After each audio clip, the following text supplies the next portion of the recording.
Good morning, Loveland. I'm Mike Meldon, and this is your Loveland Weekly Podcast. This week, we take a closer look at the Loveland School Levy that will be decided next Tuesday, May 2nd. I had the pleasure of discussing the history and the need of this levy with Lynn Mangan, the CEO of Lynn Mangan Coaching, LLC, and the chairman of Loveland Supports Loveland Political Action Committee. Today is Monday, April 24th, 2023. All right, Lynn, how is this levy different from the past three levies that failed? So, Mike, I'll give you a brief history. So, November 2019 was a 16.8 mil levy, and that had three components. It was operating, it was a bond for new buildings, and it was a permanent improvement levy to maintain buildings. The March 2020 was only operating. So that was a 6.9 mil levy, and it had been 6 years since the district had had any new funds in 2014. And that would have been a typical timing for a levy. But then after that failed, the district cut staffing, cut services like high school busing, cut gifted services, art, music, and some other services. But with one-time funds from COVID and ESSER being really spent strategically, it allowed the district to delay and ask for a couple more years. Gotcha. Okay. So this past November in 2022, there was an ask for a 4.9 mil levy for operating, and it included the restoration of high school busing and had reserves for 5 additional employees in the district, but only if needed. And that 5 years was, those 5 headcount was going to be spread out over several years. And so then it had been 8 years since any new funds, with 0 inflationary increase for the district. So we're now sitting in, May of 2022 or 2023, we get to vote again. This is an operating levy for 4.9 mils, and the key is to maintain what we have today. So what's different about this one is that over 50 staff members have been reduced since the March 2020 levy. Busing has been cut. Pay to participate fees for all extracurriculars have increased, and there is no new positions being added so no high school busing restoration, no new positions. And the district has been very conscientious about, as staff has retired, that we're replacing them with low tenured staff. So this is only to maintain what we have today for the children of our community. Past levies had growth in the plan, and there is no growth in this plan. And we're at 9 years now without any new funds to the district, with 0 inflationary increases. So this one is maintenance, and the time is now to say yes for our kids and for our community. Well, I wonder if the COVID funds weren't there, how things would be different today. Mm-hmm. Almost would it have forced a larger reaction a few mm-hmm. years ago? It just seems to be that a lot of people aren't taking that into consideration too, because I think mm-hmm. in a lot of people's minds it might be, well, we've gone this far, mm-hmm. and then the word permanent comes up. Right. Mm-hmm. So this word permanent gets thrown mm-hmm. around. It's used by those that oppose the levy right. to kind of scare people, because this word permanent, a lot of people mm-hmm. may not understand exactly what it means. Is it something people need to be concerned about? Yeah, I mean, I think there's great analogies. So I've been a homeowner for 30 years, and I can't really think of any expenses that have gone away, other than my grocery bill declining as 3 of my kids are out of the house, but the cost of homeownership is all permanent, or the state calls these levies continuing levies. And levies are a way with catching up with inflation, because Ohio's property tax system doesn't adjust as home values change. So as home values increase, there's no adjustment to what the schools receive. So it's a requirement. All of our costs as homeowners, or even if we're not homeowners, are going up, just to maintain life. So I think, one of the things that as citizens of the United States, like funding public education is an obligation that we bear. And schools are not immune to the inflationary increases, costs that you and I have living our everyday life. they also are not immune that to remain competitive in today's world, the tools we need to succeed are different and more expensive. And we all see that. Like I see that in my, my role as an employer. And yes, the district, should be held accountable for providing a quality education. And they have. As enrollment has changed, the district has kept expenditures per student in check. We're in the bottom 43% of the state of what we spend per student. And our state report card, we're at the top. We're in the top 2%. We have a perfect score. And so we're delivering high quality for low cost. And so I think, the folks that are like, it's permanent, or the real word is it's continuing. This is where the accountability starts and stops. We're spending below what's, more than 50% of the districts in the state are to educate our kids, and we're providing really high costs. So, are we setting our kids up for success when they leave our schools? We are. And we have to ask ourselves, are we retaining and attracting families to our community? And are we keeping that foundation of our country that we want to deliver quality public education for all students? So yes, is it continuing? It is. But the need of education for our kids doesn't go away. It is. That's continuing too. Right. Now, I think you've answered this, but there is a question out there, and I'm not sure how genuine it is or not, but that the people, the foresight is not really telling the quote unquote need. So even though I believe you've covered a lot of this, if we could just say this is the need to answer that specific question. Right. And I think, the question that comes with that is, well, where does this money go? And it's all about our kids. It's all going to maintaining the classroom, the course offerings, the extracurricular, and what it takes to operate our schools. It's 100% focused on the classroom, the expenses to literally get kids to and from school and keep the lights on. It's not for buildings. I still hear that is this for building? It's not. It's not for permanent improvements like HVAC or roofing or anything like that. But it's been 9 years. Who can live on a budget from 9 years ago? Most of us can't. And whether we have children at home or not, we don't operate on the same budget from 9 years ago. The district has cut spending everywhere they can without having further significant impact on services. They've eliminated over 50 positions. All staff levels have taken 0% pay increases for 1 or more years. Parents and guardians are paying more for participation fees, more for lab fees, and our district has an extremely high student-teacher ratio. We're in the top 98th percentile for the state, and our administrator per student ratio is also high. So there's nothing more that can be cut without significantly impacting the quality of education for the kids in our community. If we don't fund now, we'll be at risk for losing local control, and the revenue need doesn't go away. Right.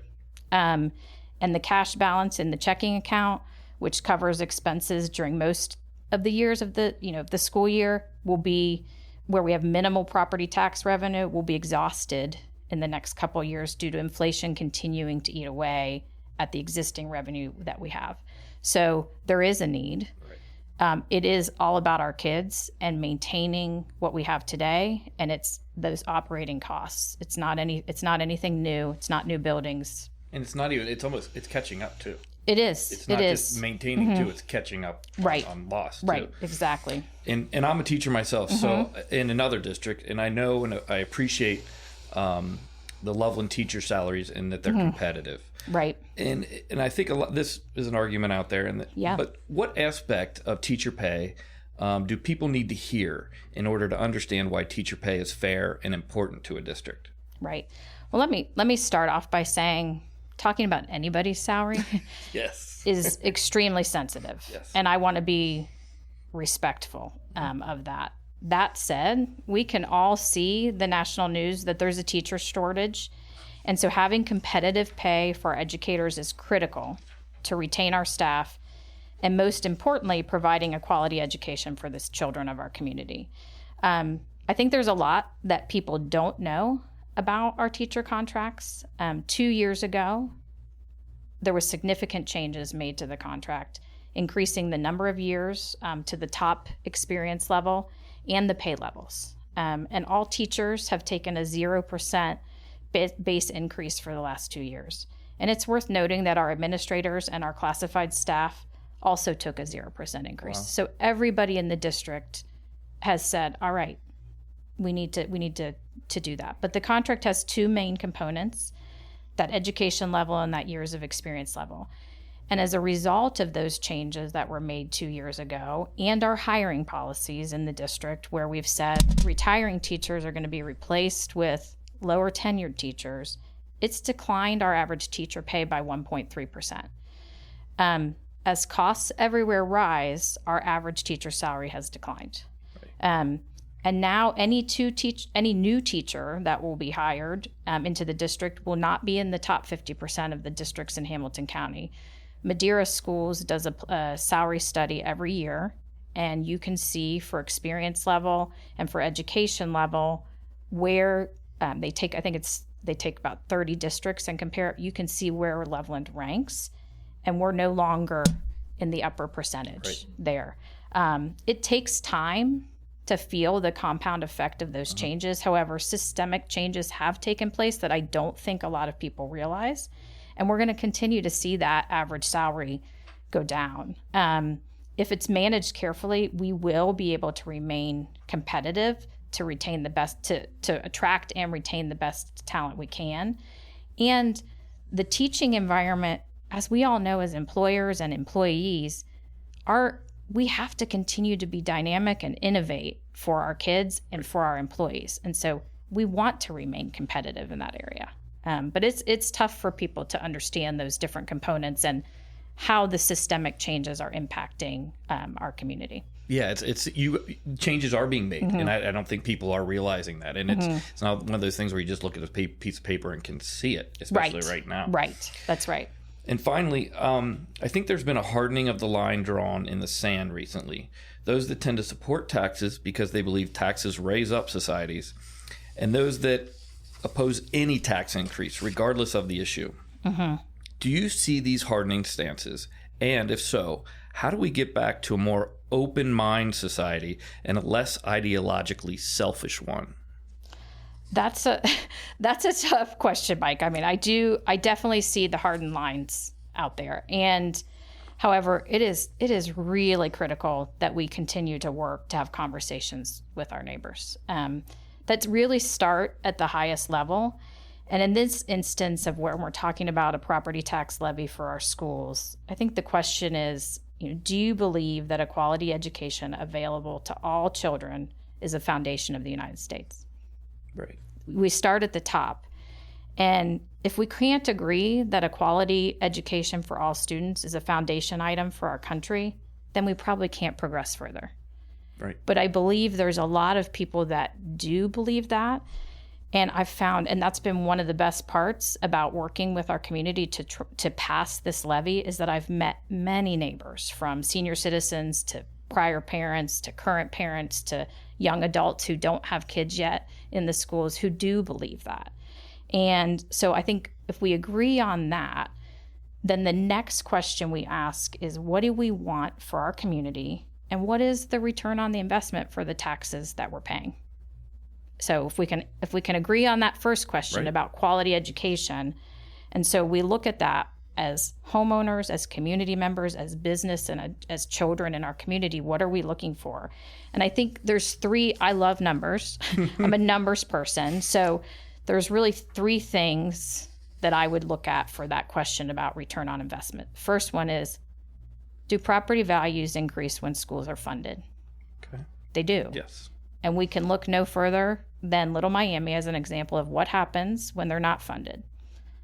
The incremental tax will be far outweighed by increases in your property tax values. Right. The second one is one we've already mentioned, is cost per student. Loveland's in the bottom 43% of the state, meaning 57% of the districts in Ohio are spending more than we are per student. That's the second one. So great quality Right. and that our scorecard is perfect for the district. But there's actually a measure on the scorecard that I like better than the overall scorecard, and that's the growth index per student. Because I have 3 kids that have graduated from Loveland. I have 1 that's still in the schools, and they're all 4 different. Of the 4,000 kids in Loveland schools, or roughly that number, they're all different. So is each student growing in their education? And that is one that I love, that the state measures. And Loveland's a top-ranked district. And I don't think people realize that. That was brought up in the last conversation. Right. That people didn't realize that it is based on growth of the individual student. Right. So, what one of my kids is doing versus the other, and are they all progressing? And so we can look around the community and say, yes. So those are the 3 measures I like to look at to say, are we getting a good return on our investment? What does it look to improve our community and make these kids ready when they graduate and be fantastic, productive citizens coming out of our schools? How much are we paying, and what kind of quality education are they receiving? So low cost, high quality. As a business owner, that's what I look for. Sure. So bottom line, high quality education, low cost, and stability of growth in our property lines. It's a strong return on investment. And so time is now. So back to that question about the ideological values, it's hard. We've got people that are very strong, but I think there's a lot of people that when we ask that fundamental question about delivering a quality education for all citizens of our country, all children, we say yes. And then we get to say yes to Loveland, that for our kids, we want to continue that high quality, cost effective education. Awesome. Thank you so much. Is there anything you want to add at the end? Do you think I just, really want to say that for our community, the time is now. It's been 9 years. We don't get the benefit of any inflationary increases. And it's for the quality of our community, both our kids and our entire community, the education, the business values, the property values. The time is now to say yes for Loveland on May 2nd. And people have to get up and go, or absentee ballot, but everyone counts. Every single vote matters. So please don't rely on your neighbors to make this decision for you. You're not a yes vote for the district until you've actually gone out and voted. Hi, I'm Maria Manfreda, senior at Loveland High School, and I am here with this week's high school update. This past week, the Loveland High School Theater Department put together their production of Murder of the Orient Express by Agatha Christie. Just after midnight, a snowdrift stops at the Orient Express in its tracks. The luxurious train is surprisingly full for the time of year, but by morning it is 1 passenger fewer. An American tycoon lies dead in his compartment, stabbed 8 times, his door locked from the inside. Isolated and with a killer in their midst, the passengers rely on Detective Hercule Poirot to identify the murderer in case he or she decides to strike again.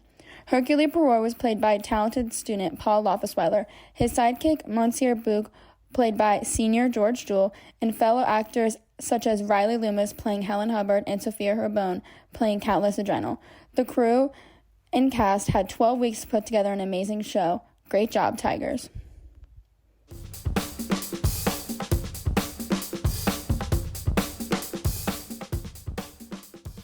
In Loveland City news, thanks to the City of Loveland and downtown business owners, a valet service will begin the weekend of May 5th and continue on Friday and Saturdays throughout the summer. The service will park at 2 city lots on East Loveland and should be helpful in addressing parking issues this spring and summer. New signage was installed for what was formerly referred to as Hidden Creek Park. The signage has the new name of the park, West Loveland Nature Preserve, and was installed at both the pedestrian entrance on Glen Lake Road and the new vehicular lot on West Loveland. Enjoy the trails and stay tuned for more improvements on this gem of a green space. Looking ahead in Loveland, on Saturday, April 29th, you can take a walk with Doug and special guest birder John Robinson at the Grail. No birding experience necessary. Details at loveourland.org. Next Tuesday, May 2nd, is Election Day. Polls are open from 6:30 a.m. to 7:30 p.m. Get out there and vote yes for Loveland Schools. And next Tuesday just so happens to be the opening day of the Loveland Farmers Market. The market is open weekly on Tuesdays from 3 p.m. to 6 p.m. Great produce, products, and people down there. Make sure you check it out. We have something truly special here in Loveland. Have a great week, and thank you for listening.